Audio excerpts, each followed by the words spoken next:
함께 만드는 언론 미디어 합동조합. 여기는 국민TV. 함께 만드는 언론 미디어 합동조합. 여기는 국민TV. 네, 합정동 독서클럽 8회 시작하겠습니다. 네, 장소를 바꿨어요. 네, 장소가 되게 으리으리하네요. 네, 어떻게 우리가 카페에서 지금 9층, 지금 국민TV, 지금 여기 스튜디오 안까지 올라왔는데 그러게요. 어때요, 감회가?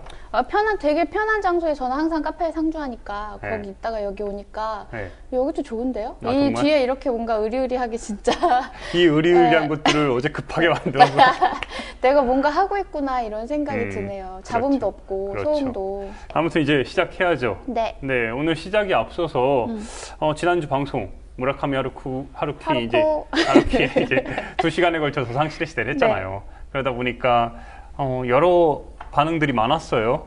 네, 어땠는지. 하루키 그 방송이 저는 개인적으로 제가 좋았어요. 제가 좋았는데 그러니까 좀 천천히 얘기했잖아요. 2화에 나눠서 1화, 2화 나눠서. 근데 보통 때는 계속 이렇게 막 좀 급하게 달리는 했죠. 느낌이었거든요. 네. 그러니까 빨리 말하고 그리고 정해진 시간 내에 내가 해야 될 걸 부분을 다 해야 된다는 생각을 했으니까. 근데 지난주랑 지지난주는 그러니까 마음을 좀 놓고 했잖아요. 그러니까 여러 가지 상황들이 있어서 그래서 그런지 좋더라고요. 편하고 해야 될 말들 하고 뭐 들은 사람들도 친구들은 뭐 괜찮다고 그러니까 하는데 난 매주 좋아지고 있는 것 같은데. 우리끼리 좋은 거 아니에요? 상실의 시대 저는 개인적으로 합정동 도서클럽 7회 좋았거든요.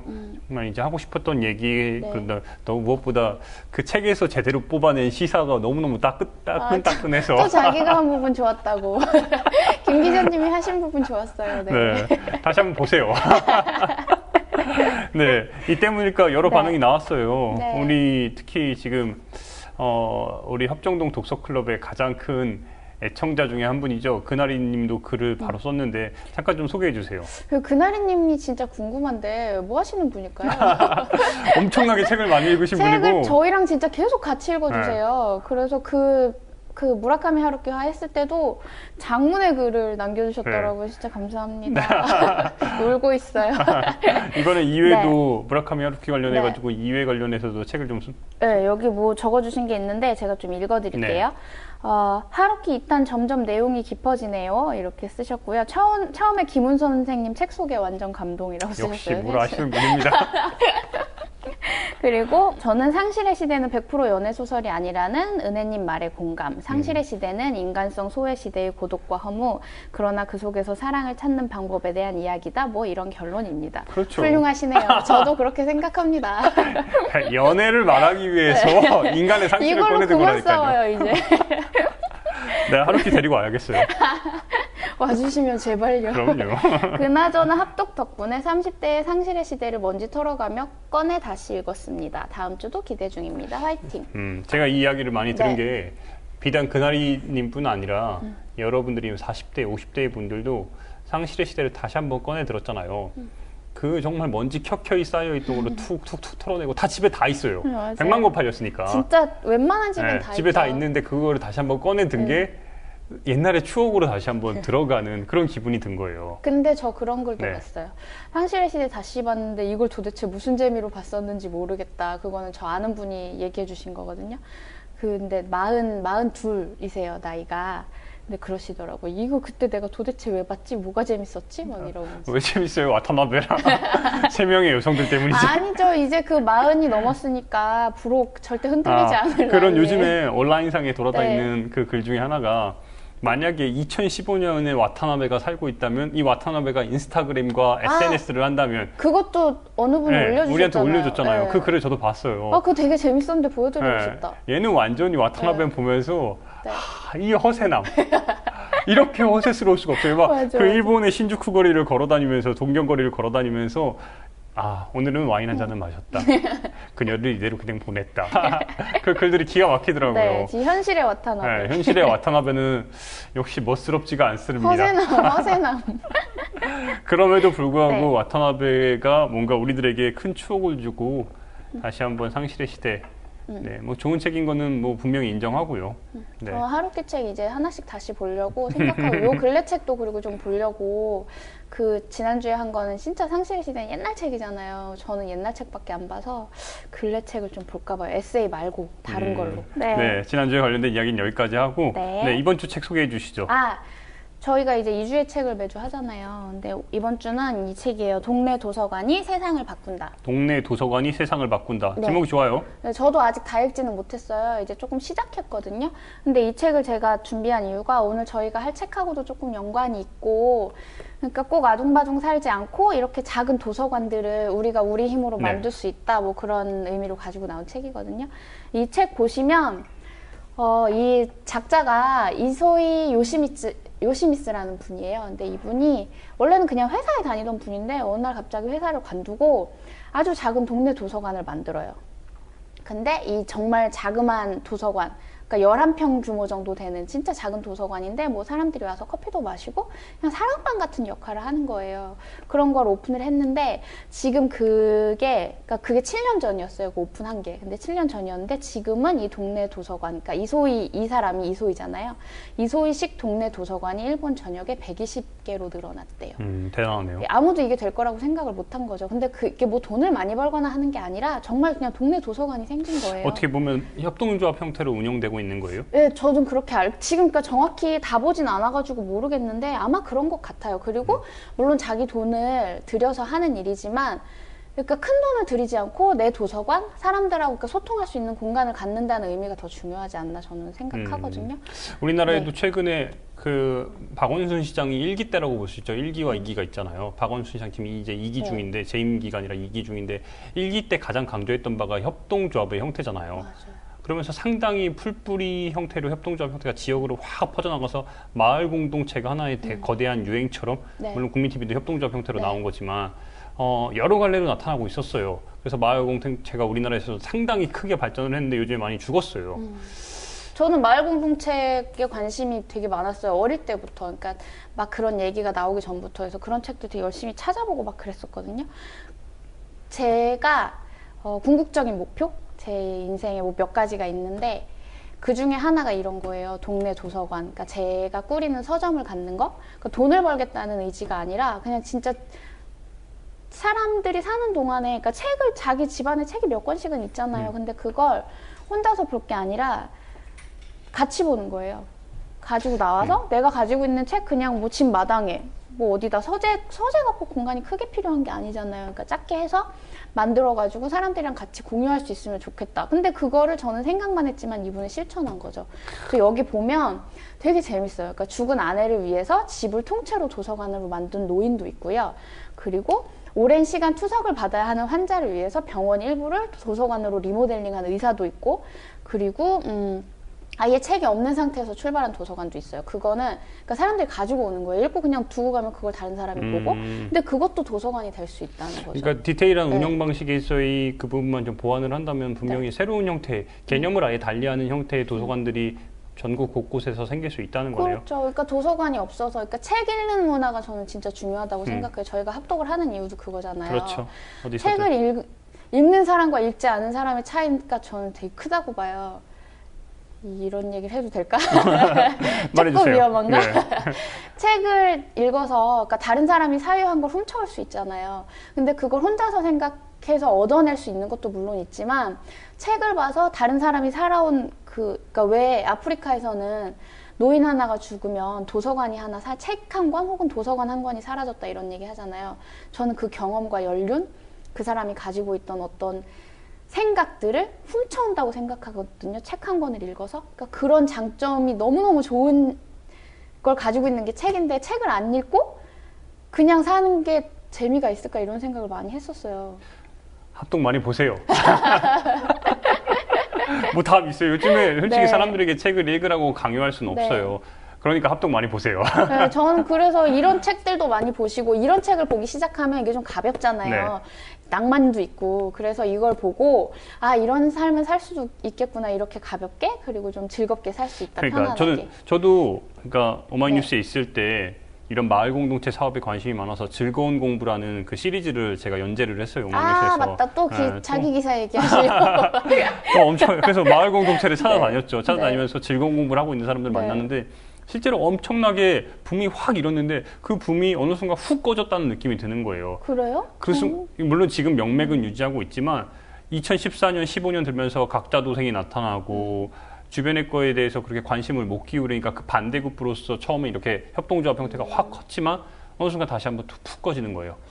그런 모습들이 지금 뭐 마을 공동체의 대표적이라고 얘기할 수 있는 뭐 성미산 네. 바로 옆이지만 네. 물론 진행되고는 있죠. 근데 그 디테일한 모습에서 어떻게 지금 운영되고 있는지도 좀 잘 모르겠어요. 저는 그쪽에 관심이 진짜 네. 많아서 계속 지켜보고 있는데 외려 그러니까 거대한 조직들 있죠. 그러니까 협동조합도 그렇고 아주 거대하게 뭔가 거창하게 시작하려고 했던 것들은 점점 사양길을 가는 것 같고 정말 아주 작게 시작하는 것들 예를 들면 저는 지금 망원동에 사는데 커뮤니티가 있어요. 동네 커뮤니티 망원동 좋아요라는 그런 커뮤니티가 있는데 운영이 정말 잘 돼요. 아, 그래요? 네. 그러니까 그런 아주 작은 파트에서 시작하는 것들은 저는 진짜 많아졌다고 그러니까요. 봐요. 우리 합정동 독서클럽도 그런 점에서 네. 그러니까 제가 원래 운영하던 합정동 독서클럽이 맞아요. 있잖아요. 네. 그래서 이것도 새로운 형태의 뭔가 커뮤니티, 그렇죠. 협동조합 형태로 나아갈 수 있다고 저는 보는데 옛날 동아리 같은 게 동호회라던가 그런 그러니까요. 게 이제 동네 도서관이 세상을 바꾼다. 진짜 세상을 바꿀 수 있을 것 같아요. 저는 이걸로 근데 이걸 통해서 네. 느끼는 거는 두 가지 형태의 세상을 바꾸는 거다. 큰 사람, 큰 인물이 나타나서 바꾸는 경우와 이거는 개미들이 세상을 바꾸는 거라 이렇게 바뀌어야죠. 그게 옳지만 과연 옳은지에 대해서는 한번 좀 생각해 봐야 될 것 크게 같아요. 바뀌는 거 말고 이렇게 전 소소하게 진짜 개인이 모여서 그런 게 저는 맞다고. 그랬으면 좋겠어요. 저도 네. 그런 꿈을 꾸고 있는 한 사람으로서. 네. 그리고 저희 집에 책이 항상 누차 강조하지만 2,000권이 있습니다. 저희 자랑 프로 아니거든요. 좀 보러 오세요. 아니, 집으로 초대하신 거예요 지금? 예, 집이 좁아서 집이 좁아서 그럼에도 불구하고 네. 책은 항상 네. 예, 지금 김 기자가 집으로 초대하셨으니까요. 들르고 싶으신 분은 전화하세요. 특히 김훈과 김승옥의 책이 많기 때문에 한 가지 더 이야기할 게 있어요. 맞아요. 그 우리가 5회 때인가요? 4회 때인가 그때 리스본행 야간 열차를 했었어요. 맞아요. 근데 그때 제가 책 소개를 어떤 책을 했냐면은 예술로 기억하다 세월호 책자 프로젝트라는 이런 이 책을 소개를 했었어요. 그때 당시에는 이 책이 나오지도 않았어요. 출간이 되지도 않았는데 제가 대놓고 소개를 했죠. 홍보를 했어요. 좀 도와달라고. 이 책이 뭐냐?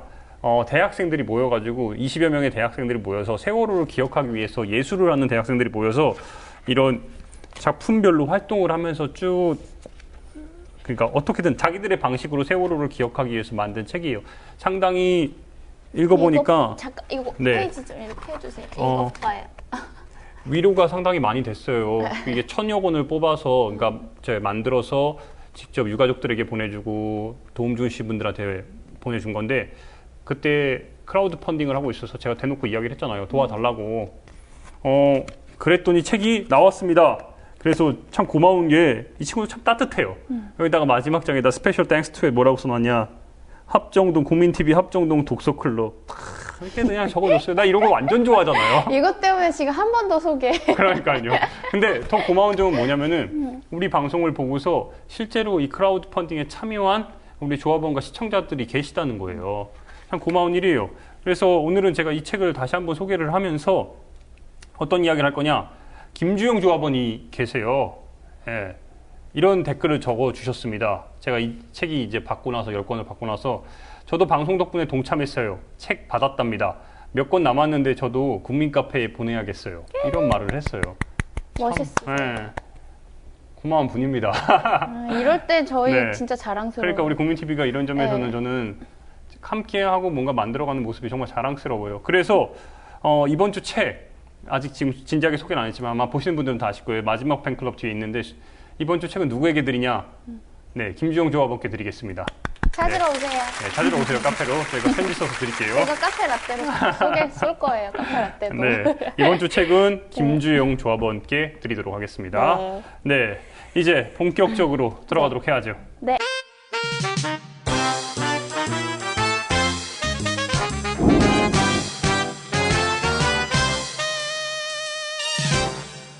네, 팅커벨의 이 책은 시간. 네. 이번 주 책 네. 우리 어떤 거죠? 따라. 따라. 이거 박민규 씨의 산미 슈퍼스타즈의 마지막 팬클럽이라는 책이에요. 우리 지금 팅커벨 뒤에 보면은 또 이렇게 또 펜으로 또 만들어 놨습니다. 기가 막혀요. 네. 네. 이게 지금 화면이 박민규 너무 씨. 커가지고 네. 뭔가 부담되는 것 같아요, 지금. 이 책을 선정한 이유. 네. 산미 슈퍼스타즈의 마지막 팬클럽. 있죠, 이유가. 예, 여러 이유가 있죠. 네. 근데 뭐 가장 중요한 건 아시는 분들, 책 좋아하시는 분들은 다 아실 다 아시죠? 거예요. 네. 지금 표절 논란 때문에 얘기가 많아요. 그래서 저희도 이제 거기 살짝 묻어서 어떻게 가볼까. 그렇죠. 묻어서 한번 이야기를 좀 하려고 이 책을 네. 선정을 했습니다. 네. 네. 근데 개인적으로 제가 대학교 2학년 때인가요? 3학년 때인가요? 이 책도 상실의 시대랑 그런 면에서는 되게 비슷해요. 선배가 저에게 딱 이 책을 딱 주면서 정말 줬죠. 남자 선배가 딱 보면서 괜찮은 책이야. 한번 읽어봐. 아, 또 그날 밤에 이거 잡고서 읽는데 야, 그날의 기억이 또 나더라고요. 놓을 수가 없었어요. 정말 얼마나 재밌는지. 너무 잘 넘어가요, 책이. 네, 너무 재밌게 잘 읽었어요. 그리고 이제 그 사이사이에 저도 박민규가 네. 이제 작가 박민규가 저한테 인생의 하나의 이 사람 책이 나올 때마다 거의 다 본 것 같아요. 책이 나올 때마다 거의 다 봐서 근데 그럼에도 불구하고 산미 슈퍼스타즈가 첫 번째 어떻게 보면 장편 소설이거든요. 처녀작인데 네. 그 이후에 나온 책들 뭐 핑퐁이나 카스테라나 뭐 이전에 나왔던 뭐 지구영웅전설도 있지만 못 따라가요. 이 책이 너무 재밌어요. 책이 너무 좋아서 네, 못 따라가요. 너무 재밌어. 다른 네. 책들은 저는 이거 말고 그러니까 단편 짤막한 거 몇 개 네. 읽었었는데 전에 그것도 무슨 수상작이었어요, 문학상. 근데 네. 그게 정말 재미없어서 실망을 이걸 많이 어떻게 상을 줬지 이런 생각까지 한 단편이 있어요. 그게 지금 기억이 안 나는데 네. 뭐였지? 네, 그랬었어요. 이렇게 재밌는 책을 쓴 사람이 그 단편을 쓴 같은 사람이 맞나? 네. 이렇게 그런 재밌는 책이 표절 논란에 휩싸인 거예요. 그러니까 더 마음이 아파. 그러면서 네. 동시에 이제 박민규 씨가 최근에 이 책을 표절이란 말은 안 썼지만 어쨌든 인정을 했어요. 자기도 도용했다. 도용을 했다. 네. 그래서 참 논란이 많아요. 저는 개인적으로 그 이야기를 딱 들었을 때 정말 충격받았어요. 내가 좋아했던 작가가 이렇게 또 아스라이 사라지는 건가?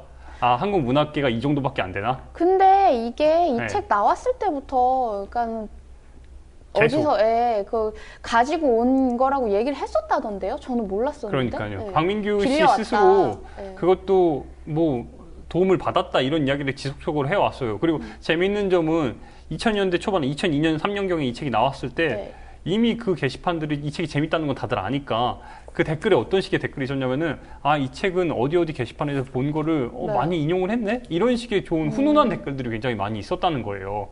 근데 그게 지금 2015년에 네. 다시 한번 회자가 돼가지고 13년, 12년이 지나서 논란이 된 거죠. 이게 참 신기한 것 같아요. 네.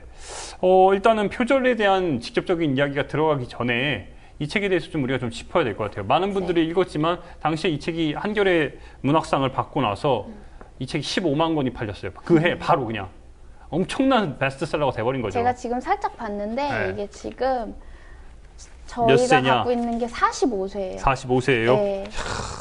45세면 몇 권이 팔린 거예요? 그리고 이거 개정판이 없었나 봐요. 네. 그냥 초판 45세 발행이에요. 초판 45세. 네, 개정판도 없었다는 것도 놀랍네. 그러니까요. 아, 엄청. 네. 야, 인세로 살아. 초판 44세. 그건 44세예요? 네, 저는 44세예요. 이건 45세인데요? 어허. 야, 아무튼 참 대단해요. 개정판 없이 초판만으로 44세까지. 저는 이 책 아마 제가 지금 이걸 가진 게 한 4권째일 것 같아요. 왜냐면 초기에 샀다가 팔고 그리고 또 다시 또 언젠가 읽고 싶어서 또 사서 또 보고 그리고 또 사고 그러니까 읽지도 않을 거면서 그러니까 샀다 팔았다 근데 집에 지금 보니까 없더라고요. 그리고 이번에 새로 산 거죠. 종종 이 책을 선물로 네. 당시에 많이 줬던 기억이 나요. 네, 신영복 선생님 책과 더불어 이 박민규 씨의 책을 많이 줬어요. 친구들한테. 생일 선물로. 신영복 선생님이랑 이거라니 놀랍다. 이제 여성과 남성에 따라 약간의 좀 차이가 있었어요. 신영복 선생님 책은 남자 쪽이에요, 여자 쪽이에요? 여성들에게 많이 줬죠.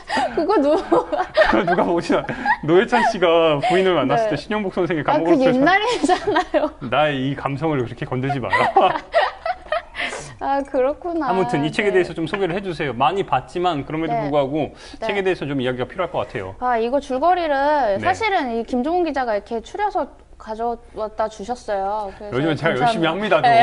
진짜 열심히 하세요. 네. 저도 바쁘지만 저보다 더 바쁘신데 근데도 불구하고 이거를 팅커벨의 이 책은에서 이렇게 싹 정리를 해주셨네요. 그러니까요. 팅커벨의 얼마나 이 책은인데. 잘하셨는지 제가 읽어볼게요. 네. 이 책은요.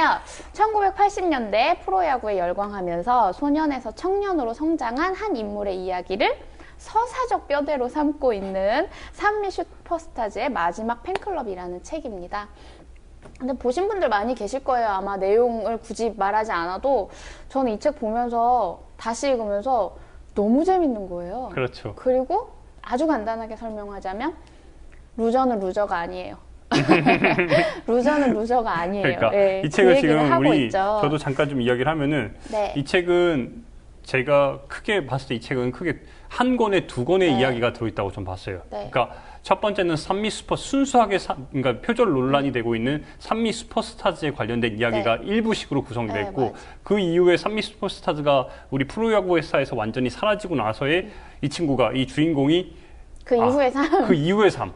그 이후에 이제 40대가 되기까지의 네. 삶들은 툭툭툭 고등학교, 그다음에 대학교, 이후에 군대 갔다 와서 친구를 다시 만나서 루저가 아니다. 이거를 네. 깨닫기까지의 네, 그런 과정이 과정.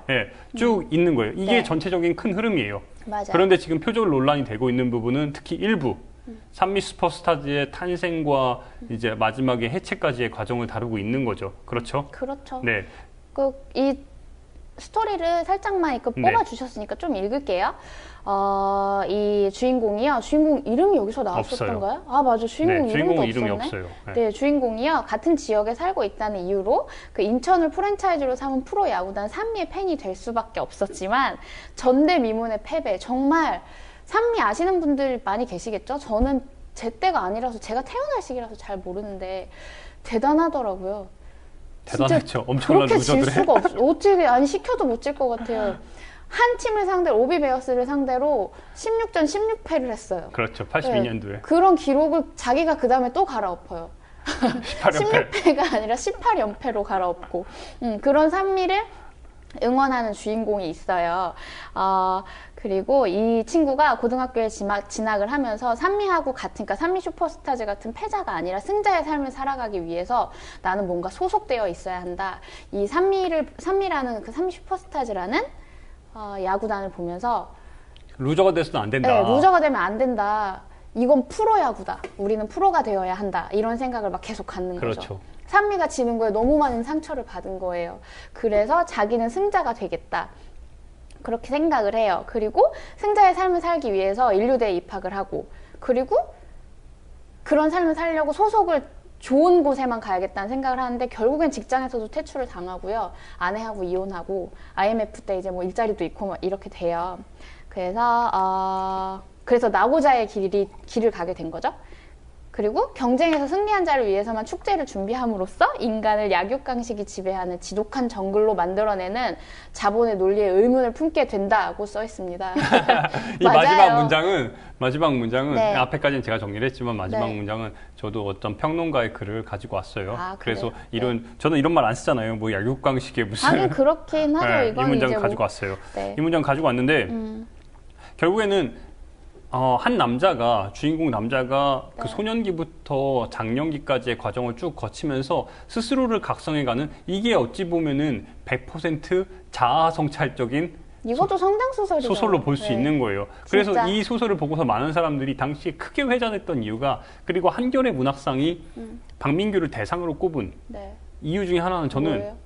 이거라고 보는 거예요. 한 사람의 루저가 살아갈 수 있다는 희망의 메시지를 마치 힐링의 메시지를 우리에게 툭 던졌어요. 이걸 보고 나면은 루저는 루저대로 네. 그리고 굉장히 바쁘게 사는 사람대로 네. 굉장히 따뜻함이 훅 밀려와요. 위로를? 네. 너에게 위로를. 그렇죠. 근데 저는 이 위로조차도 네. 좀 불편하긴 했어요. 네. 그런 면도 좀 있더라고요. 네. 네. 근데 이게 마지막에 결론은 이렇게 돼요. 그러니까 그 경쟁 사회에서 떠밀려서 그 경쟁사에서 그냥 낙오자로 남는 게 아니고요. 그 낙오를 낙오라고 생각하지 않으면서 마무리를 해요. 그렇죠. 그러니까 마지막에 보면은 이 사람이 그 이혼도 했고 그리고 직장도 잃었고 아무것도 없잖아요. 근데 산미 슈퍼스타즈 팬클럽을 다시 결성해서 치기 힘든 공은 치지 않는다. 그리고 받기 힘든 공은 받지 않는다였나? 뭐 그런 모토를 가지고 자기네끼리 전지훈련 같은 걸 가요. 근데 그게 삼천포예요. 삼천포 해변마을에 가서 아 이게 진짜 인생이구나. 느린 공을 보내고 힘든 공은 치지 않고 그러니까 정말 유유자적 재밌는 일을 하면서 사는 게 진짜 좋은 인생이구나 이런 걸 뭐 깨달으면서 끝나요. 끝이 그렇죠. 마무리가. 네. 되게, 굉장히 훈훈하게 끝나는데 저는 그 부분에 있어서도 짚어야 될 게 너무너무 많다고 봐요. 훈훈한 게 싫으신가요? 왜냐면 제가 네. 이거 20살 때 읽었을 때는 그래 이런 삶이 우리들에게 진정한 정말 이게 삶의 행복이구나 이렇게 느낄 수 있잖아요. 그래 루저로 살면 어때? 실패하면 어때? 이게 산미 슈퍼스타들을 통해서 주인공이 느낀 바의 가장 핵심이란 말이에요. 그 막 끊임없이 응원을 해도 그래 한 번 이기면은 여기다 얘기잖아요. 이 책에 지금 표제에도 뭐라고 나와 있냐면 1할 2푼 5리의 승률로 세상을 살아가는 모두에게 이 책을 바친다고 돼 있단 말이에요. 그 말인즉 그래, 10번 중에 한 번만 이겨도 된다는 거예요. 그래도 삶은 행복하다 이거예요. 조바심 낼 필요 없이. 그런데 저는 여기서 되게 불편함을 느꼈어요. 이 좋은 책인데 이 사람들이 이 삶을 놓은 사람들 자체가 이미 네. 최고에 한번 올라갔다가 네. 내려놓은 사람들? 인류대 출신. 그렇죠. 인류대 네. 출신이고 네. 내려놓으라고 말을 하는데 그 내려놓음 이유에 대해서는 각자 알아서 마찬가지로 각자 도생이라 이거예요. 이건 역시 전 이 책 보면서 느낀 게 김난도와는 다른 느낌이에요. 해민스님이 엄청나게 생각나는 거예요. 진짜요? 네. 해민스님이 그 맨날 정도인가? 네. 멈추면 비로소 보이는 것들을 이렇게 이야기를 하잖아요. 멈춰. 그래 멈춰요. 네. 가다가 멈춰. 어쩔 수 없이 막 멈추는데 멈추고 나서 행복하다고 하는데 행복하죠. 하지만 그거에 대한 그 불안감은 어떻게 할 거예요? 그냥 이 사회에 대해서 그냥 거리두기를 함으로써 너는 목가적인 삶을 삶으로써 될까? 여기선 얘기를 하죠. 조성훈이라는 친구가 나오잖아요. 조상훈인가요? 조성훈이라는 친구가 가장 베프가 나오잖아요. 그 네. 친구도 인류대학 나오고 나서 일본 가서 이제 막 홈리스까지 하다가 다시 영화죠, 한국에 영화. 돌아오잖아요. 그래서 프라모델을 조립하는데 문제는 서울대를 나왔단 말이에요. 네. 서울대를 나오고 그다음에 우유 배달하고 신문 배달을 하고 자기는 벌만큼만 사고 나에게 주어진 시간이 중요하다. 모두가 그럴 수는 없다는 거예요. 근데 그거를 살짝 바꿔서 생각하면 이럴 수 있어요. 네. 서울대 나온 게 프라모델 조립하는데 무슨 효과가 있을까요? 그렇죠. 그렇게도 그러니까 볼 수 어떤 있어요. 보탬이 됐으면, 그러니까 아무것도 저는 이렇게 생각했어요. 그러니까 약간 다른데 저는 힐링 서적, 그러니까 힐링이란 단어도 되게 싫어하거든요. 그러니까 그런 서적들도 정말 안 좋아해요. 전 좀 못됐고 비꼬고 그렇지만 결과적으로 나는 그래도 뭔가 삶에 대한 그런 희망을 놓지 않는다 이런 얘기를 아주 숨겨서 하는 책들을 되게 좋아하는데 이 책을 제가 좋아하는 이유는 이 사람이 시작부터 뭐 금수저라거나 그러니까 이 주인공이 태어날 때부터 그러니까 아주 좋은 환경을 타고났거나 하지 않아서 그렇죠. 정말 여기 맨 앞부분에 나오잖아요. 평범하게 이를 데 없는 평범하다고 말하는 것도 아무짝에도 쓸모없을 정도로 평범한 가정에서 자랐잖아요. 근데 그 산미 슈퍼스타즈라는 꼴찌 진짜 뭘 해도 꼴찌만 하는 그랬다가 뭐 물론 아주 잠깐 2등을 한 83년도에. 적이 있었죠. 네. 예, 그런 팀을 응원하고 나서 그 패배감이나 열패감을 안 거잖아요. 그래서 나는 프로 뭔가에 소속되어야 한다는 걸 갖게 된 거지 원래부터 그랬던 사람은 그렇죠. 아니었잖아. 그 부분은 차이점이 그래서 김난도 교수와는 다르고 저는 해민스님이 좀 더 가깝다는 그런 느낌이 든 게 그리고 저는 이 책이 나쁘다는 건 아니에요. 네. 그냥 불편했어요. 다시 그런 들어봤을 부분이? 때. 그리고 이 책은 그냥 흑수저는 흑수저대로 네. 열심히 밟아도 흑수저. 치라고 이야기를 해요. 네. 근데 그것 또한 그래 해봤으니 됐어 이런 느낌인 거예요. 아, 그럴 수도 네. 있겠구나. 그래서 마지막에 있는데 전 이 책 읽고 나서 다시 읽었을 때 네. 정말 잔잔한 감동이 확 밀려왔단 말이에요. 내 마음의 잔잔한 네. 파문. 그래서 그 순간에 오늘 아침에 출근을 네. 이제 다시 출근하는데 아니 좀 되게 아둥바둥 됐단 말이에요. 또 아침에도 막 어디 가야 되고 약속 잡고 이랬는데 일도 많고. 네. 그런데 좀 천천히 가면 어때? 아, 그래요? 이런 느낌도 드는 거예요. 뭐 천천히 하면 좀 어때? 좀 천천히 하자. 네. 여유 있게 가자. 그래서 카페 들어가서 커피 한 잔 마시고 왔어요. 아, 정말요? 대단하시네요. 뭐 그런 거죠, 뭐. 이게 그런 게 폐해가 있네요. 하지만 속으로는 네. 아 오늘 일 어떡하지? 네, 이 이런 책상 걱정. 빠지는 거 아닌가? 네. 오니까 책상 바뀌어 있더라고요. 네, 저는 아무튼. 그 마지막에 근데 마지막에 그러잖아요. 물론 산미 슈퍼스타즈 팬클럽을 결성을 하고 다시 그리고 되게 그 남은 퇴직금, 그러니까 잘리고 나서 받은 퇴직금으로 대충 살다가 결국에는 모두가 다시 그냥 자기 자리로 돌아가잖아요. 그렇게 아둥바둥 살진 않지만. 그래서 저는 그게 좋았어요.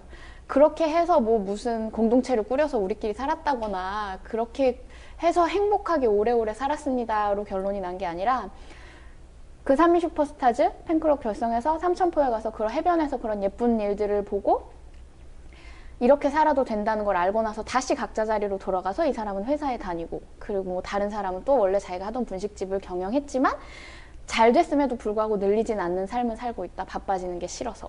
이런 내용들이 저는 너무 좋았어요. 그렇죠. 그런 부분들은 인정을 해요. 네. 그래서 저는 이 책이 네. 개인적으로는 나이가 들어서 다시 보니까 불편한 감이 있었음에도 불구하고 나에게 마음의 여유를 줬다는 부분에 있어서는 정말 기존의 힐링 서적과는 또 다른 차원의 큰 감동이 있어요. 그래서 저도 막 이 책에서 중간중간 접은 부분들이 엄청나게 많아요. 좋아서. 이거 보이세요? 정말 좋은 부분들이 많아요. 네. 그래서 이 책이 박민규의 저는 최초작인 동시에 최고작으로 주저하지 않고 지금까지 꼽아왔어요. 그래서 보통은 처녀작이 제일 좋다고 네, 하더라고요. 정말 공을 많이 들인 게 티가 많이 나요. 그래서 소설가 박민규가 이 책을 표절 인정을 했을 때 정말 적지 않은 충격을 받았던 거예요. 정말 박민규가 월간 중앙에서 이 책에 대해서 끊임없이 표절 제기가 되니까 실제로 어떤 말을 했냐, 표절 인정을 했어요. 그 부분을 제가 살짝 읽어드릴게요. 박민규가 이런 말을 했습니다. 각서를 하고 거꾸로 보는 한국 야구사의 부분이 제가 쓴 소설에 들어있는 것은 사실입니다. 제기하신 선수 이름풀이의 경우도 마찬가지입니다. 동일하지 않는 나머지 이름도 제가 쓴 것이 아닙니다.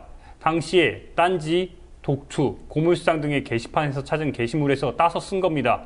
프로야구 기명사전이라는 타이틀로 누군가 올린 글이었고 정확한 기억은 아닙니다만 김바위, 예를 들어서 그의 동생이 김자갈, 막내는 김모래하는 식의 유머를 갖다 썼습니다. 또 이를 패러디한 몇몇 게시물들이 있었습니다.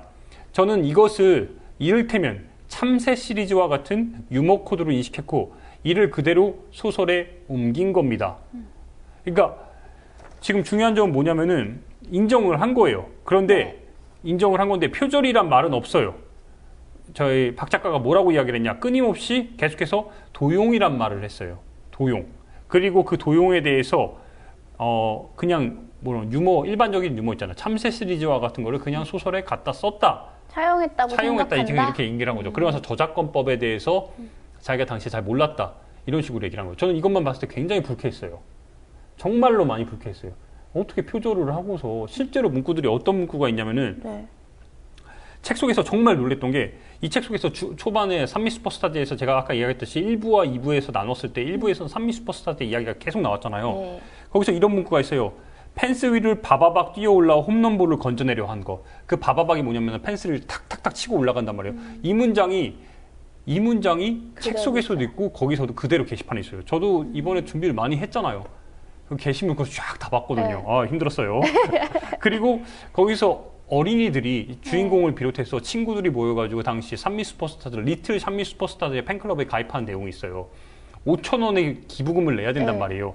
이런 말도 있어요. 동네 아이들이 거금 5,000원을 들고 어린이 회원에 가입하기 위해 줄을 서며 설레었다. 이 문장이 그대로 책 속에 들어있어요.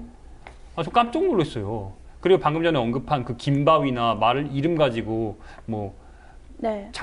장명부나 이런 거 가지고 이름 가지고 장난친 부분들이 그대로 인용이 돼 있다는 거예요. 물론 후반부 2부에서는 전혀 다른 내용의 작가 스스로 쓴 걸 알고 있지만 이런 점을 봤을 때 이게 과연 표절이 아닐까 싶은 거예요. 표절이 있지 않을까요? 표절이죠. 이건 표절인 거예요.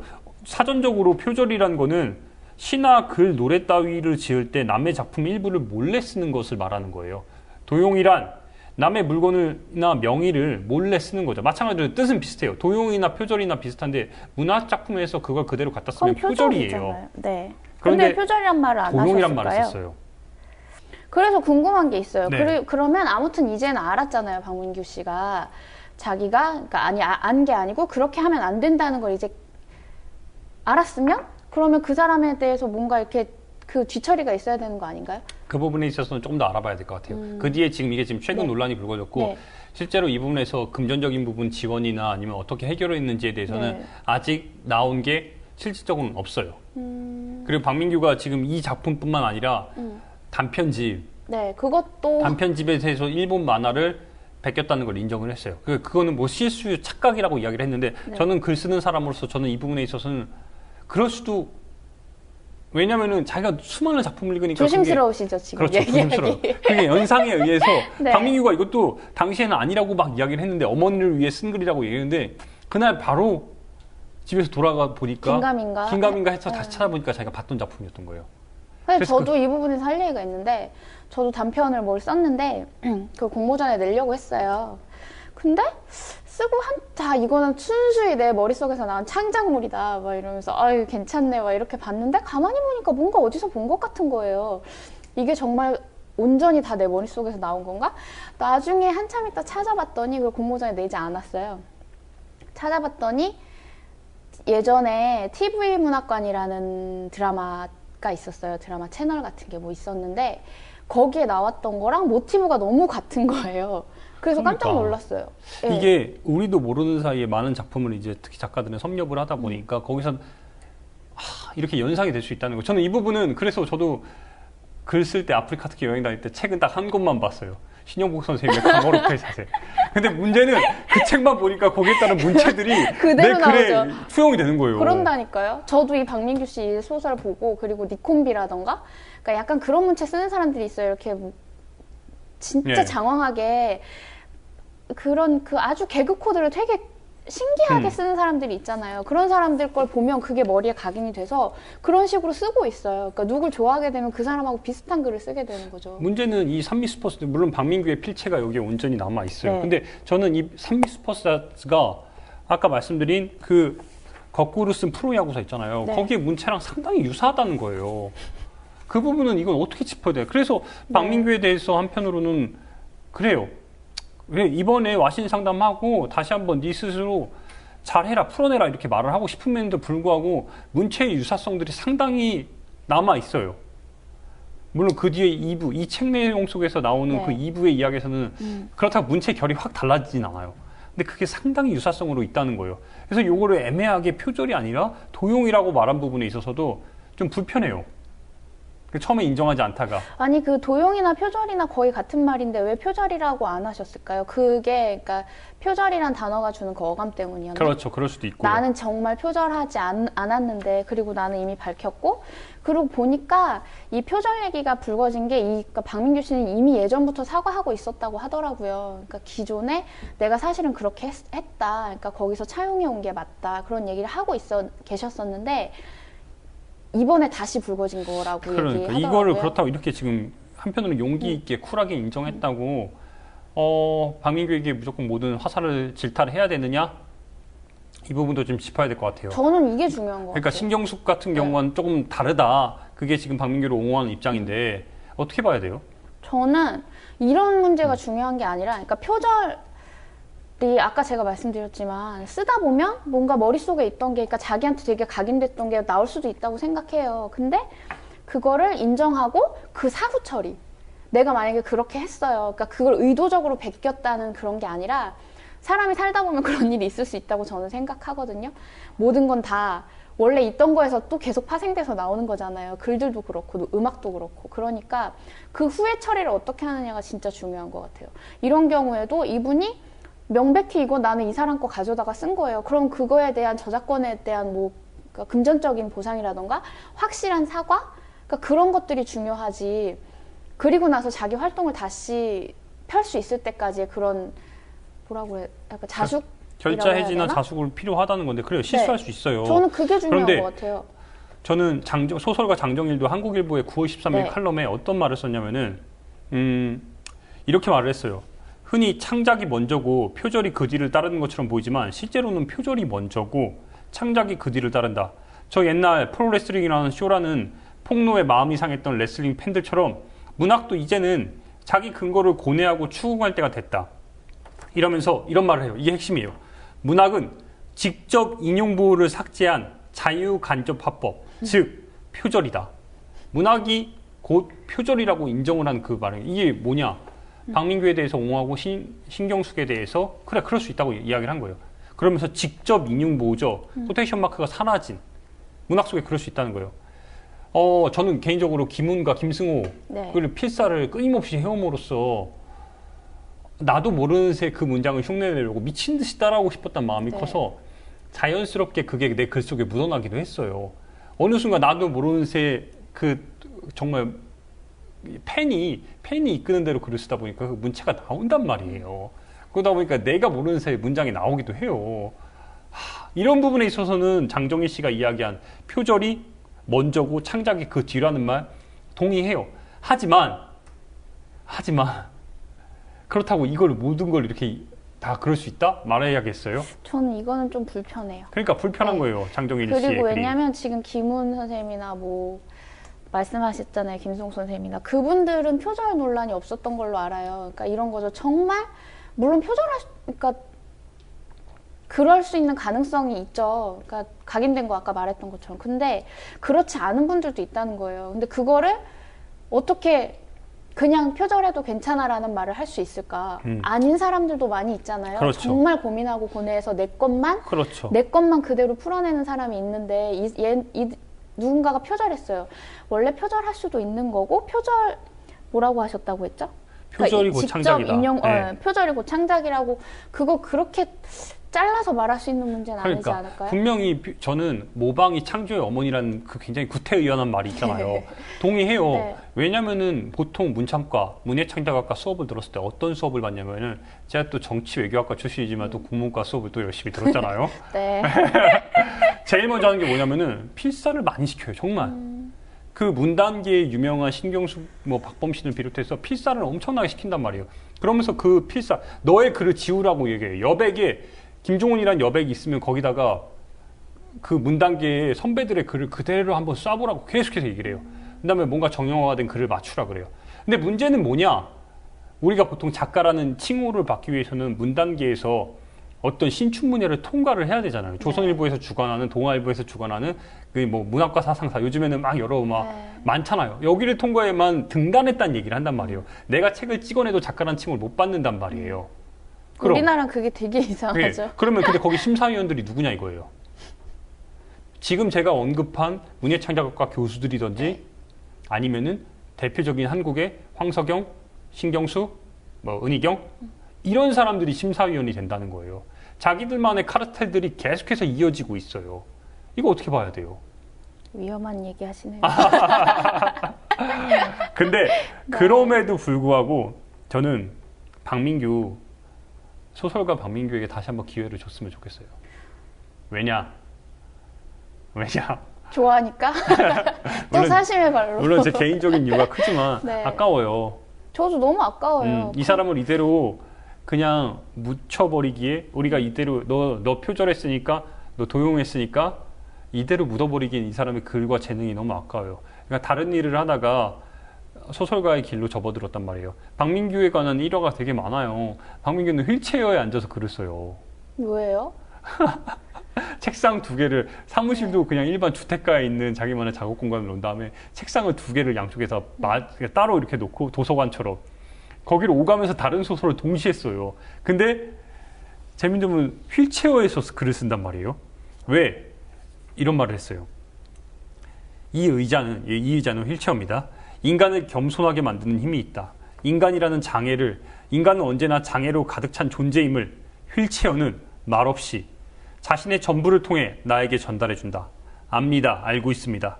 늘 고개를 끄덕이는 기분이 돼 나는 글을 쓰기 시작한다.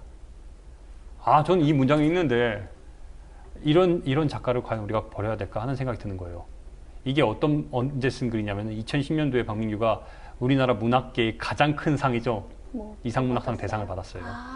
그리고 나서 나온 이야기예요. 솔직히 기존에 박민규는 제가 김성욱과 김훈 선생을 추앙을 하지만 네. 두 분 다 이상문학상을 받은 분들입니다. 네. 추앙을 하지만 그 두 사람만의 글과는 또 다르게 박민규만의 필체가 확고한 사람이에요.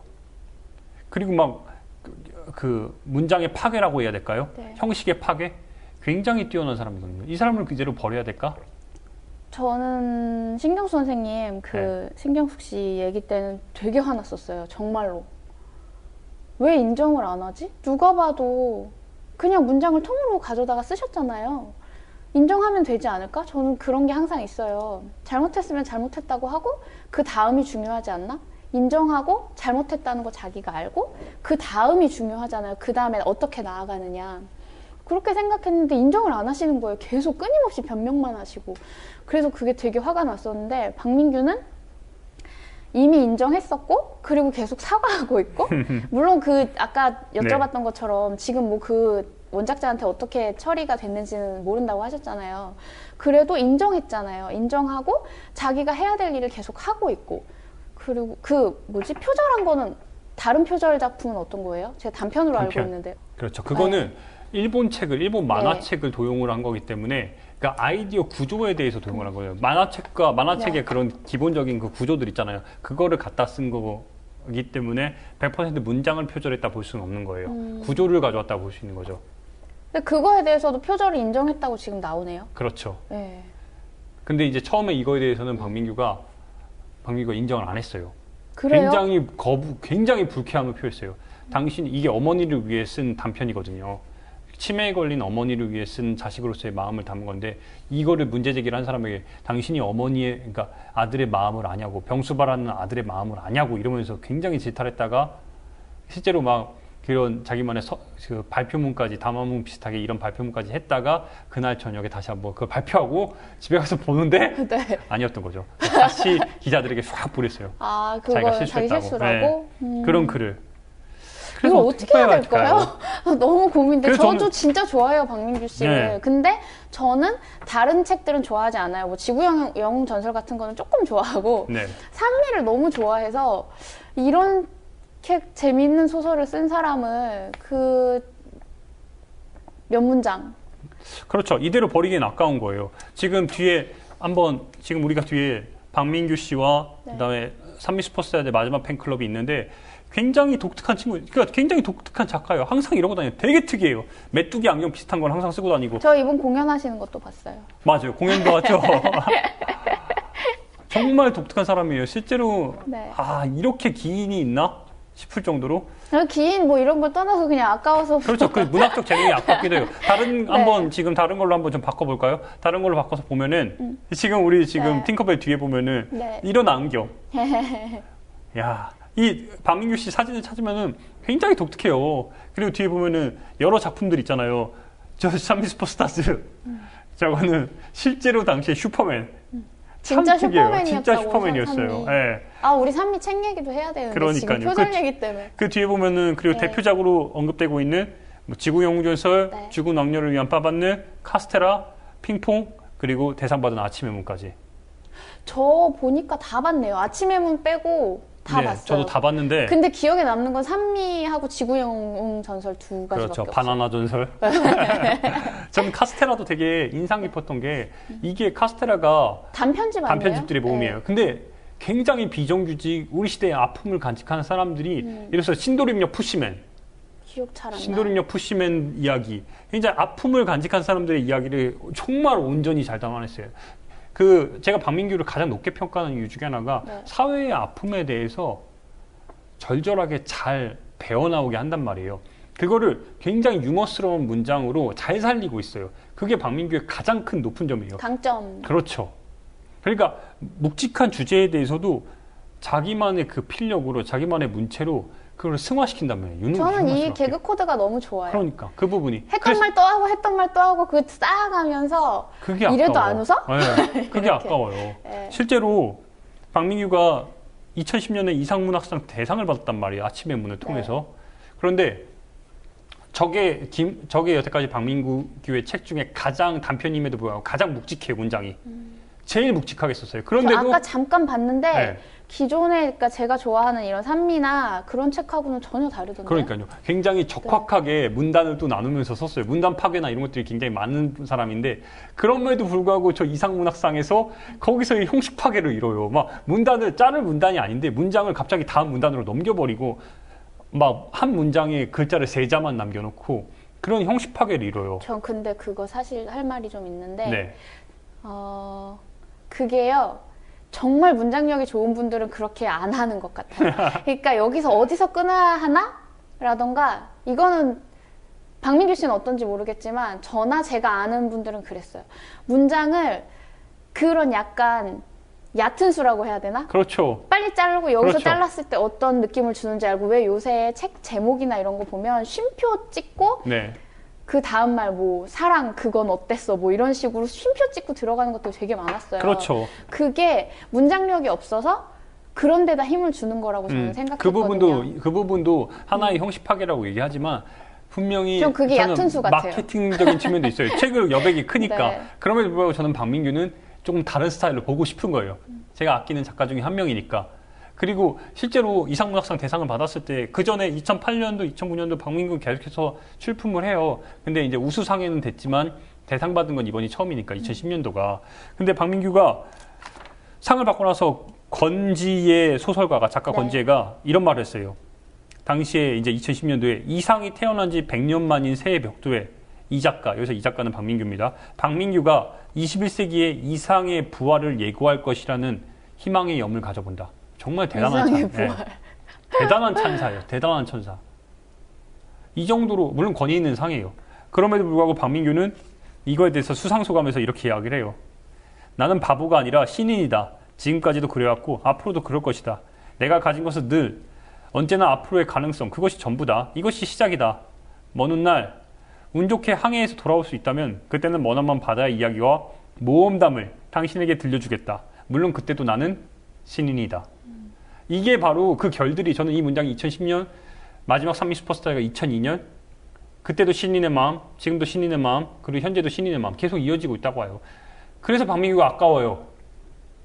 엄밀히 이야기하면 신인의 마음을 갖고 있어서 아깝다는 거예요? 아니요. 잘 모르겠어요. 무슨 말인지. 이렇게 그러니까 네. 이 자세, 이 마음과 한국 문단에 계속해서 새로운 바람을 불러일으키는 박민규가 이렇게 그냥 사라질 것도 조금 한편으로 아쉬운 거예요. 물론 박민규의 모든 책들이 다 좋진 않아요.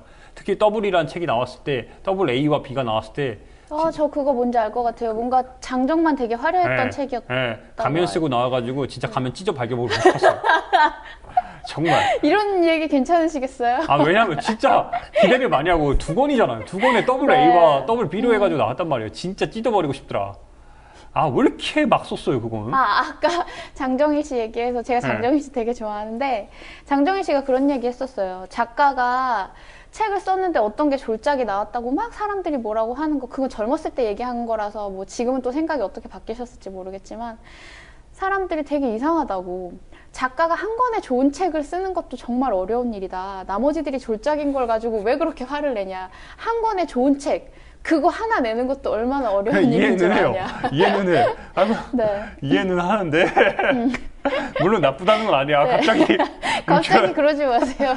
박민규 씨 팬이 많아서 저 좋아합니다. 저도 많이 좋아합니다. 네. 그러니까 그 애정 때문에 지금 이렇게 하는 거잖아요. 아쉬워서 그래요. 저 어릴 때 이 책 보면서 얼마나 좋아했는데요.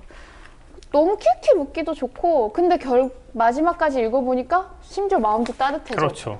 이 책이 좋은 점은 바로 그거예요. 솔직히 주옥 같은 문장들이 다시 읽으면서도 나를 왜 이렇게 네. 많이 접게 해요? 저도 그랬어요. 네. 앞에서의 그 선미 슈퍼스타즈의 물론 도용한 걸로 인정한 그 부분에서 제가 이야기한 이 책에서의 일부. 네. 일부는 너무너무 빨리 읽혀요. 그리고 여기서 에피소드들이 너무 많잖아요. 별게 다 있죠. 진짜 그 30% 야구수의 전무후무한 30승 투수 이야기며. 맞아. 그리고 저 이거 좀 웃긴 건데 네. 이거 읽어드리면 안 될까요? 이거 주세요. 이게 산미 슈퍼스타즈가 얼마나 대단한, 그러니까 기본적으로 얼마나 그 대단한 사람들만 모았느냐 하면 여기 이 팀의 이름들도, 이 팀 선수들의 이름들도 너무너무 특이하다. 그걸 이렇게 하면서 쭉 그냥 뭐 나열한 것 중에 지금 7분의 이름이 적혀 있거든요. 근데 그거를 이름을 도용을 베껴온 한 거예요. 거잖아요. 네. 그게 너무 안타까워요. 그러니까요. 근데 이게 그대로. 진짜 재밌었어요. 그게 진짜 백미죠. 그럼 이걸 읽어드리면 안 되겠다. 그냥 한번 적확하게 이름만 읽었어요. 해드릴게요. 금광욱. 어떤 광물의 일종이라 생각하기 쉽지만 아니다. 배번은 22번, 포지션은 포수였다. 인호봉. 인수봉 주변의 어떤 산봉우리의 명칭일 것 같지만 역시 아니다. 배번은 31번, 포지션은 투수였다. 감사용. 새로 발견된 공룡의 학술적 명칭인가 하겠지만 그럴 리가. 배번은 26번, 포지션은 투수였다. 장명부. 장부나 숙박부의 일종이라 착각하기 쉽지만 아니다. 배번은 34번, 포지션은 투수였다. 정구선. 정구 경기장의 라인을 일컫는 말 같지만 역시 아니다. 배번은 23번, 포지션은 이루수였다. 정구왕, 정구의 챔피언을 뜻하는 말일 수도 있지만 그럴 리 없다. 배번은 17번, 포지션은 외야수였다. 김바위, 할 말 없다. 하지만 어쨌든 배번은 25번, 포지션은 1루수였다. 그러니까 이걸 가져온 거예요. 나도 이 문장 너무 재밌는데 이게 너무 안타까워요. 이걸 가지고 오셨구나. 왜 그래서 그러셨어요? 이거를 그러면서 네. 이제 말하는 게 핑계지만 그러니까 참새 시리즈 유머 코드라고 생각을 하고 들고 왔다는 거예요. 하긴 참새 시리즈를 이렇게 썼다고 해서 그러니까 뭐라고는 안 하죠. 이걸 어떻게 해석해야 될까요? 이 책에 관련된 저 아시다시피 저는 또 네. 하나 팬이잖아요. 네. 예? 보살로 불리는 하나 팬입니다, 제가.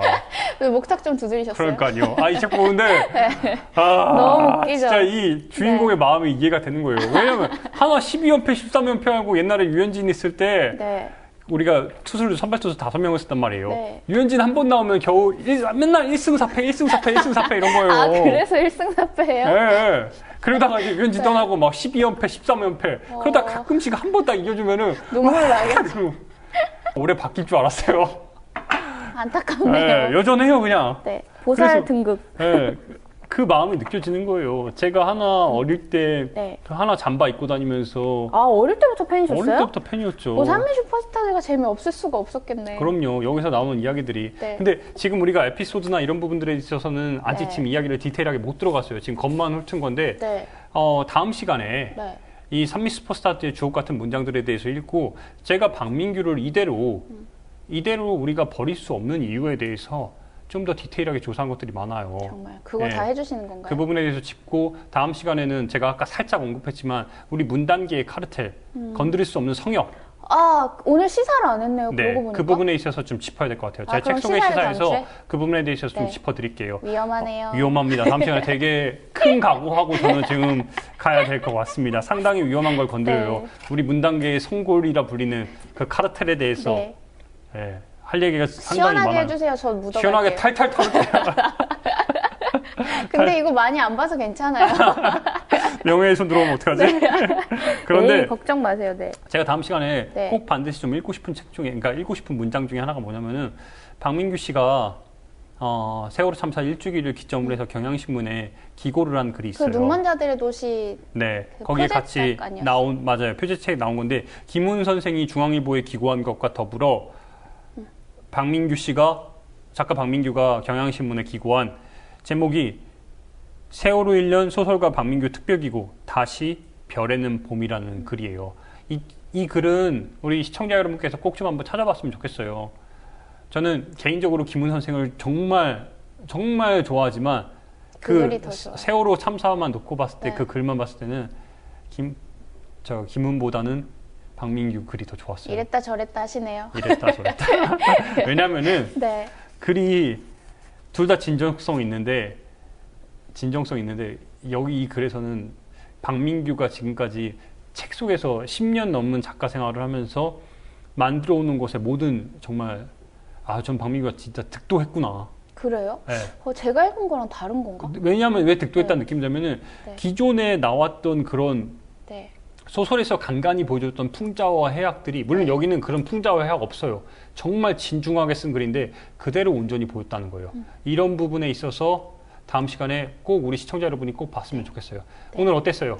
저 재밌었죠, 뭐. 표절 얘기하고 그리고 다음 주에 할 얘기가 너무 많아요. 이 산미 정말 재밌어요, 책. 아시겠지만. 꼭 봤으면 좋겠습니다. 네, 박민규의 산미 네. 슈퍼스타의 마지막 팬클럽은 네. 여기서 이 정도로 가름하겠습니다. 네. 다음 시간에 좀 더 농밀한 걸로 짚어보도록 할게요. 오늘 여기까지 하겠습니다. 고맙습니다. 감사합니다.